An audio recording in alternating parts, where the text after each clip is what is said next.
Hey history friends, my name's Lindsay and I'm a living history reenactor, and today I am at historic Fort Mifflin right outside of Philadelphia, Pennsylvania. And this is such a cool site, lots of history here, and if you're into spooky stuff, there's lots of paranormal activity, really neat. And I'm going to give you a tour of some of the buildings and show you some things, and we're just really excited to be here today. So let's check it out.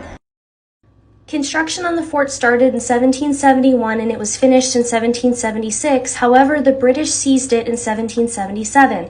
But Fort Mifflin was really important for the American Revolutionary War because after the defeat at the Battle of Brandywine, Fort Mifflin and then the soldiers at Fort Mercer across the Delaware River were able to hold off the British ships in the river for almost 6 weeks from getting supplies and munitions into Philadelphia.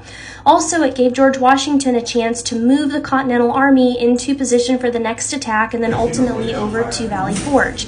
What was really neat though about the siege of Fort Mifflin is that 450 soldiers were posted up here and they held off over 2,000 British soldiers and 250 ships in the river for quite some time until finally on November 10th the British brought in reinforcements and they absolutely annihilated the fort.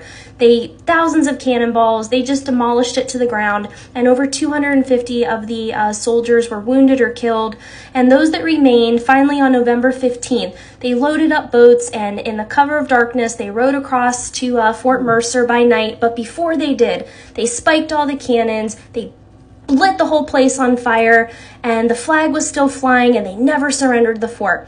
So Fort Mifflin is just such a cool story about perseverance and how a small group of determined people can really make a difference.